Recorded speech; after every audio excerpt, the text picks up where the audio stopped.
கிறிஸ்துவில் பிரியமானவர்களே, இயேசு கிறிஸ்துவின் நாமத்தில் உங்களை வாழ்த்துகிறேன். இன்றைக்கு கர்த்தர் நமக்கு கொடுக்கிற வார்த்தை சங்கீதம் 139:3.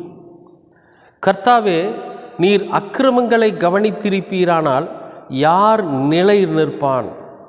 ஆண்டவரே, உமக்கு பயப்படும்படிக்கு உம்மிடத்தில் மன்னிப்புண்டு. நல்ல ஒரு ரட்சிப்புக்கு ஏதுவான ஒரு வசனம், பயமுறுத்துகி ரட்சிப்புக்கு ஏதுவான ஒரு வசனம். என்னன்னு கேட்டிங்கன்னா, 3வது வசனம் சொல்லுது, கர்த்தாவே, நீர் அக்கிரமங்களை கவனித்திருப்பீரானால் யார் நிலை நிற்க முடியும்?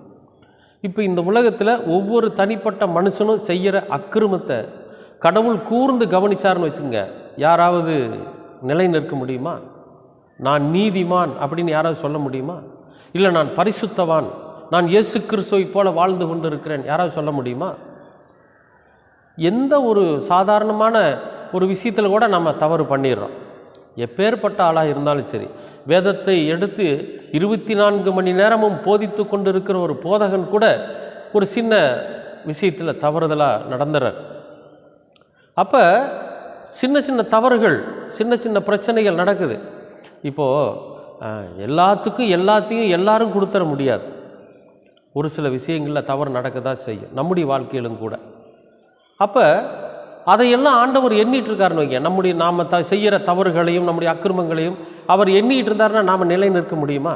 யாரையோ விட்டுருங்க, நாம் நம்முடைய வாழ்க்கையை சோதித்து பார்ப்போம், சோதித்தறிந்து பார்ப்போம். நாம் என்னென்ன செய்கிறோம். அப்பப்பா, நல்ல வேளை ஆண்டவர் இதுக்கு கேள்வி கேட்கல, நல்ல வேளை ஆண்டவர் இந்த பிரச்சனைக்காக வேண்டி நம்மளை தண்டிக்கலை அப்படின்னு எத்தனை சூழ்நிலையில் நம்ம மன திருப்தி அடைஞ்சிருக்கிறோம். அப்போ நம்முடைய வாழ்க்கையில் நடைபெறுகிற சின்ன சின்ன தவறுகள், சின்ன சின்ன அக்கிரமங்கள், சின்ன சின்ன மீறுதல்கள், இதையெல்லாம் ஆண்டவர் என்னன்னார்னா நாம் நிலை நிற்க முடியுமா? முடியாது. அப்போ அடுத்த வார்த்தை சொல்கிறார் பாருங்க, உமக்கு பயப்படும்படிக்கு உம்மிடத்தில் மன்னிப்பு. கர்த்தரிடத்தில் மன்னிப்பு இருக்குது. அவர் மன்னிக்கிற தேவனாக இருக்கிறார். நம்ம ஒரு விஷயத்தை செஞ்சிட்டோம், நம்மால் ஒருத்தர் பாதிக்கப்பட்டுட்டாங்க, அல்லது நாம் ஒரு பெரிய தவறு செஞ்சு ஒரு திருச்சபையிலே நம்ம ஒரு தப்பு பண்ணிட்டோம், ஏதோ ஒரு விஷயத்தில் ஒரு தவறு நடந்து போயிடுது. அப்போ நம்ம ஆண்டவரோட சமூகத்தில் போய், ஆண்டவரே, என்னுடைய அக்கிரமத்தை நீர் எண்ணுவீரானால் நான் நிலை நிற்க முடியாது, உங்களோட சமூகத்தில் மன்னிப்பு இருக்குது, என்னை மன்னிச்சிருங்க, இனிமேல் நான் அது மாதிரி தவறை செய்ய மாட்டேன், என்னை அறியாமல் நான் ஏதோ ஒரு தவறை செஞ்சுட்டேன், என்னை அறியாமல் நான் ஒரு தவறு செஞ்சுட்டேன், என்னை அறியாமல் நான் ஒரு மீறுதல் பண்ணிட்டேன், என்னை மன்னிச்சிருங்க, ஏன்னா உம்மிடத்தில் மன்னிப்பு உண்டு அப்படின்னு சொல்லி ஆண்டவரோட சமூகத்தில் போய் நாம் முழங்கால் படியிட்டு ஜெபிக்கிறப்போ நிச்சயமாகவே கர்த்தர் மன்னிப்பார். ஏன்னா நம்ம மனதை உணர்ந்து போய் கேட்கணும். நாம் செஞ்ச தவறை, நாம் செய்த தப்பை நாம் முதல் உணரணும். இது தப்பு, இது செஞ்சதுனால இந்த பாதிப்பு வந்திருக்கு, இது செஞ்சதுனால இப்படி ஒரு நிலை வந்திருக்குது, இதை நம்ம செய்யாமல் இருந்திருக்கணும் அப்படிங்கிற அந்த உணர்வு நமக்குள்ளே வரணும். அந்த தவறுனால் எவ்வளவு பாதிப்பு ஏற்பட்டிருக்கிறது என்பதையும் நாம் உணரணும். அப்போ அந்த சூழ்நிலையில் ஆண்டவர்கிட்ட போய், ஆண்டவரே, நீங்கள் என்னுடைய அக்கிரமத்தையும் என்னுடைய மீறுதலையும் எண்ணுனீங்கன்னா நான் வாழ முடியாது. இந்த உலகத்தில் நான் தவறு செய்கிறவன் தான், சாதாரண மனிதன் தான், எனக்குள்ளே 1000 பிரச்சனைகள் இருக்குது, ஏதோ ஒரு சூழ்நிலையில் நான் ஒரு தப்பு பண்ணிட்டேன், என்னை மன்னிச்சிருங்க, இந்த தவறு நான் செய்ததுனால இப்படி ஒரு பாதிப்பு வந்திருக்கு, அதற்கு என்ன காரியம் நான் செய்யணுமோ அதை நான் செய்கிறேன், என்னை மன்னிச்சிருங்க ஆண்டவரே அப்படின்னு சொல்லி கர்த்தரோட சமூகத்தில் நாம் மன்னிப்பு கேட்கிற போது அவரிடத்தில் மன்னிப்பு உண்டு.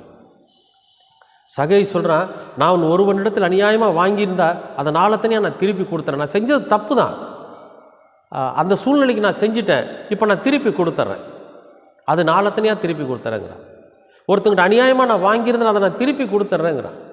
நான் வாங்கினப்போ நான் உங்களுக்குள்ளே இல்லை, வாங்கினப்போ நான் உங்களை பார்க்கல, நான் அந்த ஒருத்தங்கிட்ட அநியாயமாக வட்டியோ அநியாயமாக பணமோ வாங்குறப்ப நீங்கள் யாருன்னு எனக்கு தெரியாது, இப்போ நான் உங்களை தெரிஞ்சிட்டதுனால நான் அதை திருப்பி கொடுத்துட்றேன் சகை சொன்னான். அந்த மாதிரி கர்த்தரை நாம் உணராத போது, கர்த்தரை நாம் உள்வாங்காத போது நம்ம தவறுகள் செஞ்சுருப்போம், அநியாயம் செஞ்சுருப்போம், அக்கிரமம் செஞ்சுருப்போம்.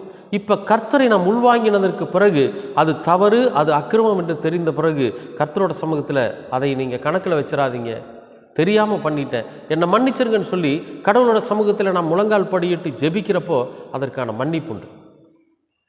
அதை தான் இங்கே சங்கீதக்காரன் சொல்கிறார், உம்மிடத்தில் மன்னிப்பு உண்டு. அன்பானவர்களே, நீங்கள் எந்த தவறை ஆண்டவரை அறிவதற்கு முன்பு செஞ்சுருந்தாலும் பரவாயில்ல, ஆண்டவரோட சமூகத்துக்கு போங்க.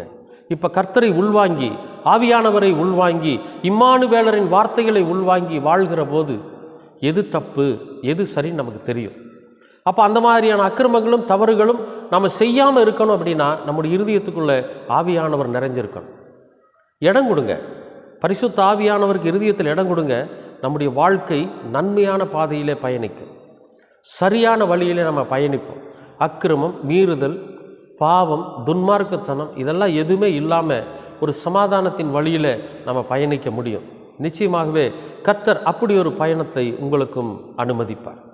பரிசுத்த ஆவியானவருக்கு இடம் கொடுங்க. இம்மானுவேலுடைய வார்த்தையை அசை போட்டுக்கிட்டே இருங்க. அற்புதத்தை நீங்கள் அனுபவிப்பீங்க. அன்பின் பரலோக பிதாவே, அருமையான நல்ல இந்த நாளுக்காக நன்றி. சங்கீதக்காரன் சொன்னது போல, ஆண்டவரே, எங்களுடைய அக்கிரமத்தையெல்லாம் நீர் எண்ணுவீரானால் நாங்கள் எம்மாத்திரம், நாங்கள் நிலை நிற்க முடியாது. ஆனாலும் நாங்கள் உம்மை உள்வாங்காத போது, உம்மை ஏற்றுக்கொள்ளாத போது, இம்மானுவேலுடைய வார்த்தையை வாசிக்காத போது நாங்கள் செய்த தவறுகள் எண்ணில் அடங்காததாக இருந்தது. ஆண்டவரே, இப்பொழுது எங்களுடைய தவறுகளையும் எங்கள் குற்றங்களையும் எங்கள் மீறுதல்களையும் நாங்கள் உணர்கிறோம். இனி அது போன்ற காரியங்களை நாங்கள் செய்ய மாட்டோம். மன்னிப்பு உம்மிடத்தில் உண்டு. நீர் எங்களை மன்னித்தரணும், எங்களை புதுமையாக்கும், எங்களை ரட்சியும். நாங்கள் உம்முடைய பிள்ளைகளாக இருக்கிறோம். எல்லாவற்றையும் உமது திருக்குமாரனாம் இயேசு கிறிஸ்து ரத்தம் எங்களை கழுவுகிறது, எங்களை பரிசுத்தப்படுத்துகிறது. அதற்காக உமக்கு நன்றி ஆண்டவரே.